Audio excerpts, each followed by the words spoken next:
Hello বন্ধুরা, আমার আরও একটি নতুন ভিডিওতে তোমাদের অনেক অনেক স্বাগত জানাই। আশা করছি যে যেখান থেকে দেখছো সবাই ভালো আছো, সুস্থ আছো। টয়লেট কিন্তু আমাদের সপ্তাহে অন্তত 2 থেকে 3 দিন পরিষ্কার করতে হয়, আর পরিষ্কার না করলে দেখতেই পাচ্ছ আমি 3 থেকে 4 দিন পর পর টয়লেট পরিষ্কার করিনি, তাতেই কিন্তু এই অবস্থা হয়ে গেছে।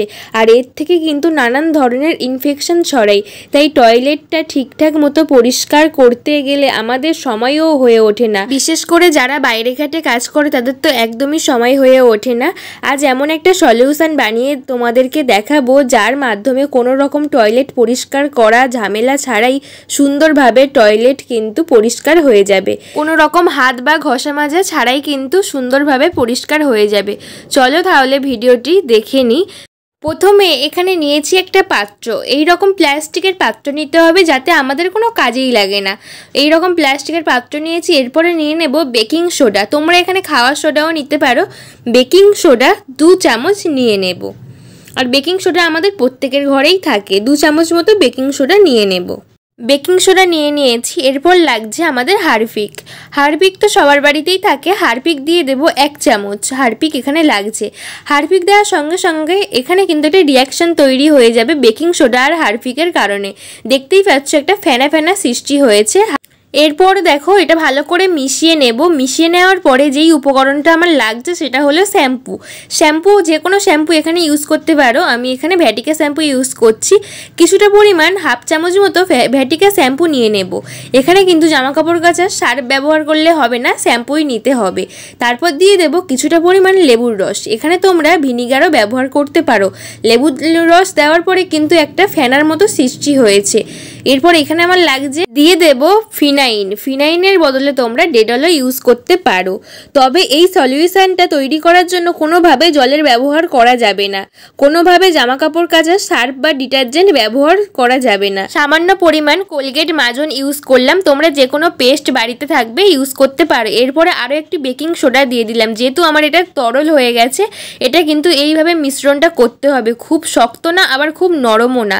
এইভাবে একটা ডো কিন্তু বানিয়ে নিতে হবে।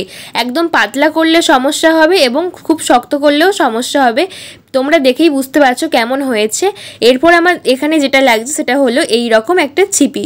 আমাদের প্রত্যেকের বাড়িতে জলের বোতল থাকে, আর এগুলো একটু নোংরা হওয়ার পরে কিন্তু বোতলগুলো ফেলে দিই, তার সঙ্গে সঙ্গে ছিপিগুলোও ফেলে দিই। আমাদের কোনো কাজেই লাগে না। ছিপিগুলোকে এইভাবে স্টোর করে রাখলে কিন্তু অনেক কাজে আমাদের লেগে যেতে পারে।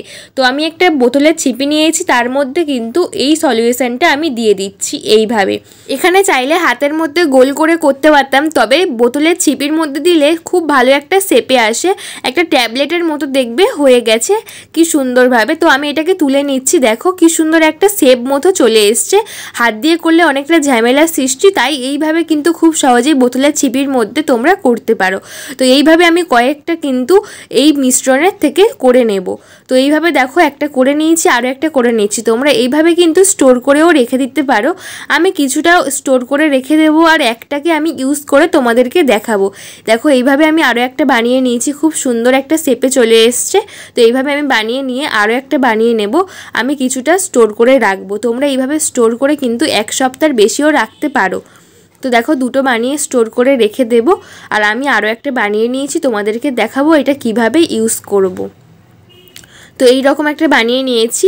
তারপরে নিয়ে নেব একটা প্লাস্টিক। এই রকম পলিথিন আমাদের সবার বাড়িতে থাকে। কাঁচি দিয়ে বেশ কিছুটা পলিথিন আমি কেটে নিচ্ছি এইভাবে। এই টিপসটি অবশ্যই তোমরা বাড়িতে ফলো করো। আমি এইভাবে সবসময় বাড়িতে ব্যবহার করে থাকি, কিন্তু খুব ভালো রেজাল্ট পাই, তাই তোমাদের সঙ্গে ভাবলাম শেয়ার করি। দেখো পলিথিনটা আমার কিন্তু প্রায় কাটা হয়ে গেছে। এটাকে কি কাজে ব্যবহার করব ওটাই তোমাদেরকে দেখাবো। এটাকে এইভাবে ভালো করে ছাড়িয়ে নিয়ে রেখে দেব। তার মধ্যে কিন্তু যে বোতলের ছিপির মধ্যে যে সলিউশনটা ভরে রেখেছি ওটাকে এইভাবে উবুর করে দিয়ে দেব। তারপর এটাকে প্লাস্টিকটাকে এক জায়গায় করে এর মধ্যে একটা দড়ি নেব। আমি একটা কাপড়ের টুকরো নিয়েছি, তোমরা চাইলে দড়িও নিতে পারো। এইভাবে মুড়ে তারপরে কিন্তু কাপড়ের টুকরো দিয়ে বেঁধে দেব ভালো করে। দেখো একটা শক্তপোক্ত কাপড়ের টুকরো নিয়েছি, এটাকে শক্তপোক্তভাবে কিন্তু বেঁধে দিতে হবে। তারপরে এটাকে আমি তোমাদেরকে দেখাবো কিভাবে ইউজ করব। এইভাবে কিন্তু বেঁধে দিচ্ছি। আর বাদবাকি আমি কিছুটা কিন্তু স্টোর করে রেখে দিয়েছি। এই সলিউশনটা আমার কিন্তু অনেক দিন পর্যন্ত চলে যাবে।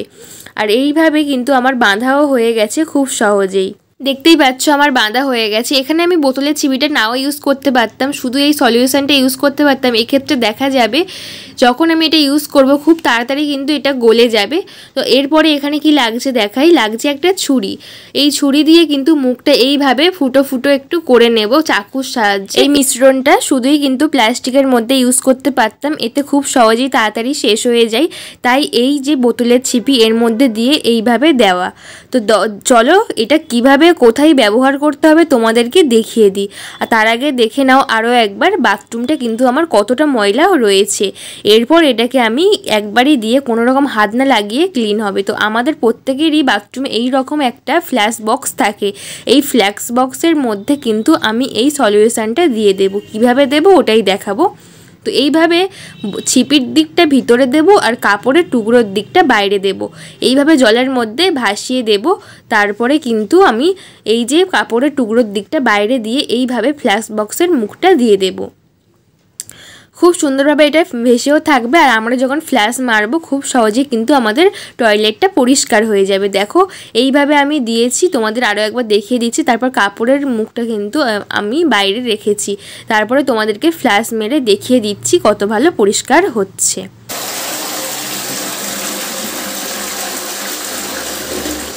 দেখতেই পাচ্ছ খুব সহজেই আমার টয়লেটটা পরিষ্কার হয়ে গেছে, একদম নতুনের মতো চকচকে, কোনো রকম হাত না দিয়ে সমস্ত রকম জার্মস নোংরা সব কিছুই কিন্তু দূর হয়ে গেছে এই ছোট্ট টিপসটি ফলো করে। দেখতেই পাচ্ছ কোনো রকম জার্মস নেই, কোনো রকম নোংরা কিন্তু এর মধ্যে লেগে নেই, সব কিছুই কিন্তু দূর হয়ে গেছে একবারই ফ্ল্যাশ দিতেই। তো আমি তোমাদের আরও একবার ফ্ল্যাশ দিয়ে দেখিয়ে দেবো। বন্ধুরা এই টিপসটি অবশ্যই বাড়িতে ট্রাই করবে, কেমন হবে কমেন্ট করে জানাবে, ভালো লাগলে লাইক কমেন্ট শেয়ার করবে।